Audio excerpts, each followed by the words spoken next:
It's a Tamandua, yes. You guys didn't see my like super graceful slide into home base over there. That's good.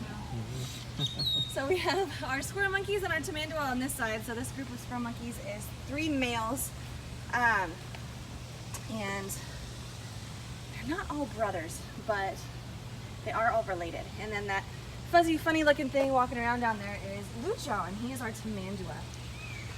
Tamanduas are also known as lesser anteaters. They're also arboreal, meaning they live in trees. So he has a prehensile tail. You guys know what that means? Prehensile means it's really long. It's really long, but and it they means use it something as else. a 5th finger. Yeah, exactly, like a 5th limb. So he can use that to help him climb, and he wraps around branches and things with it.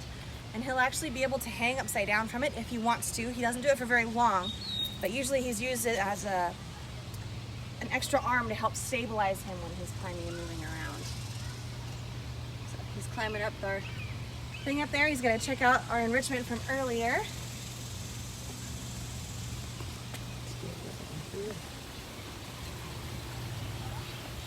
Looks like earlier they may have sprayed a scent or spread some peanut butter or something on that yellow disc. And that's something for them to investigate and see what they've got going on over there. How successful have you been with breeding the squirrel monkeys? The squirrel monkeys? Our 2 females that are on the other side are actually fairly old, so they haven't bred in a long time. But our colony used to be quite a bit bigger. We used to have, I believe, 12 squirrel monkeys total. What happened to them? Well, as times they get old. When they get old, they pass away. So it's the worst part about our job is that our animals don't live forever. It makes it really hard to be a zookeeper sometimes because you want them to live forever and stay with you. But they don't always. He's digging on that ice tray. He's like, ah, ice pops. The monkeys didn't like it. Cool thing about these guys is that these guys can actually climb, and the giant anteater is always on the ground all the time. That's exactly right, and it allows them to live in the same types of areas without having to compete with each other for food. That's actually really funny. I love how into that he is. I thought the squirrel monkeys would like it more, but it turns out the Tamanduas do. So what is their main source of food? What are they in the wild? They're also insectivores, so they'll eat a lot of ants and a lot of termites.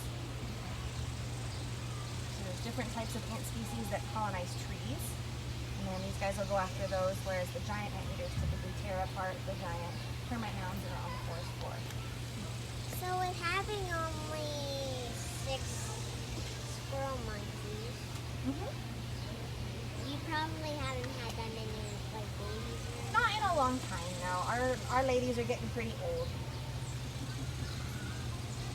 But what's really cool with a lot of our species here is they're part of breeding programs. So if we were wanting to breed squirrel monkeys again, we could bring in other individual animals and then slowly introduce them to our troop and hopefully have a breeding group again.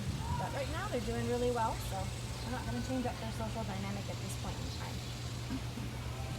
Yeah, this is really educational. It's good to bring her out here to learn about that. So these type of things also throughout, I mean, we come to this quite a bit. We don't really teach any like animal talk, so we just miss, you know? It depends. With COVID, we have really cut back on our animal talks, and we're slowly reintroducing doing talks throughout the day. We used to have at least 3 or 4 animal chats throughout the day designated. And then for Festival de Animales, what we're doing this weekend, we're wanting to do some more that specifically highlight our Central and South American species. So we're doing another chat tomorrow with the squirrel monkeys and Tamanduas. We might do one with the tamarins, which is always fun. And then our animal ambassador team actually has animals that are able to come out and meet people. And they do pop-up appearances quite a bit. So they don't really have a set schedule, but they may show up and all of a sudden you'll find, oh look, there's a little screech owl, or oh look, there's a sloth hanging out. And they'll come out and see people throughout the day. What time is that chat going to be? Absolutely. I guess just check websites probably. Yeah, the website will have them. The map will have them. That's a brave squirrel. Came up and sniffed your shoe. What time does the animal ambassador chat begin? It doesn't really have a schedule. So I know throughout the day today they're going to be doing several different pop-up appearances. Oh, Lucho, go. Yeah, oh my gosh, he can actually go upside down. They can hang upside down, and I don't know if you guys were watching earlier, but as he was digging into that ice cup, he was actually using his tail to curl around a branch and help him stay balanced and help him stay stable. What's pretty cool about these guys? Yeah, they're really smart. They're amazing climbers. They've got really long claws on their front feet, and they're shaped like hooks, so that helps them to hang and hold on to things. But it also helps them to dig into ant colonies and termite mounds as well. They're amazing diggers, but those talons, nails, are very, very sharp. So if we're not careful, we can actually get pinched by one of the tamanduas and they can break skin. So when we're handling them, we're very, very careful. Luckily, Lucho and Tammy are awesome. They're very mellow. They like to hang out with us. They really seem to enjoy attention, so we can go in and pick them up and hold them as long as we're careful. And they seem to not be enjoying that kind of interaction. We let them go on their way. You guys have any other questions?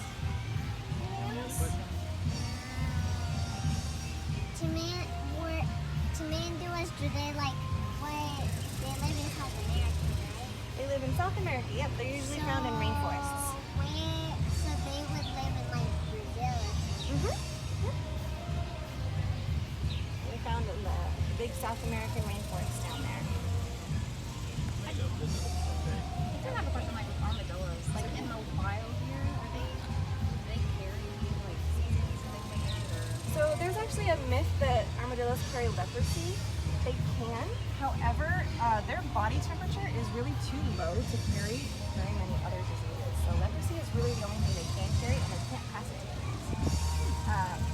So they have a body temperature of a high body temperature of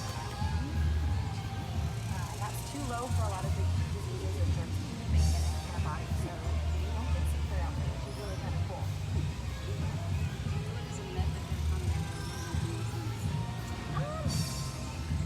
They're not really related to rodents.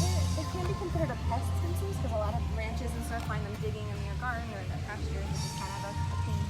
I don't know what they're more closely related to, but they're kind of off on their own branch on the animal family tree. What's the like? I know like all the tree climbing and stuff, but what's like other differences between tamanduas and anteaters? A lot of it's their size, but they're in the same family. They're very closely related, so there's not a whole lot of differences. Tamanduas have about 13-inch tongues that can come out of their mouth pretty far, which is really cool.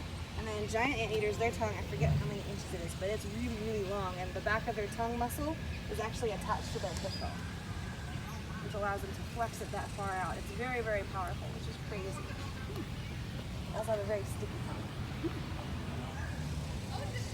Kind of reminds me of a sloth. A little bit with how they move and how they hang. Yep. Sloths also have those recurved claws that help them to hold on to things where they don't have to grip very hard. They can literally just hang on their nails. Sloths can swim pretty good as well. Yeah, sloths can swim, and a lot of times that's how they'll get from one place to another. Kind of a weird fact about sloths is that they poop like once a week. They are. It takes a lot of energy for them to climb down from their tree, go to the bathroom, and then climb back up. Their name of their game is just to maintain energy levels and keep things nice and slow, nice and mellow, since they have a low energy diet. So they don't move around unless they really have to. They spend a lot of energy to move. I heard I heard it was a pretty long time of like how they it takes a long time for them to die.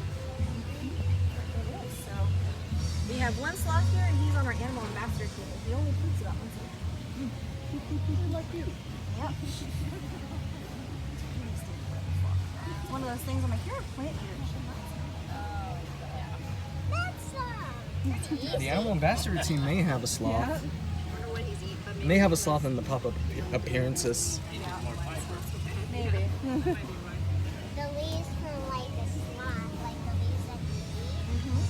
It's like cake, so it's like eating cake every single day. I All bet your he thinks dinner, snack, and everything. Yeah, I bet he thinks it's cake. He really likes his stuff. Is that why they're so slow? Yeah, because there's not a whole lot of energy value in their food. Because we get our food or our energy from food, right? A lot of animals do the same thing. So, because their food doesn't have a lot of nutrients or energy value, they're going to try to maintain lower energy levels, which means they're not going to move as much, they're not going to move as fast, and they're only going to want to move when they absolutely have to. What if like there was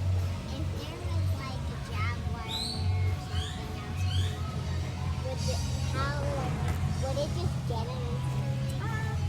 The sloth has those really sharp claws. They might try to put up a fight, but between a sloth and a jaguar is definitely gonna win.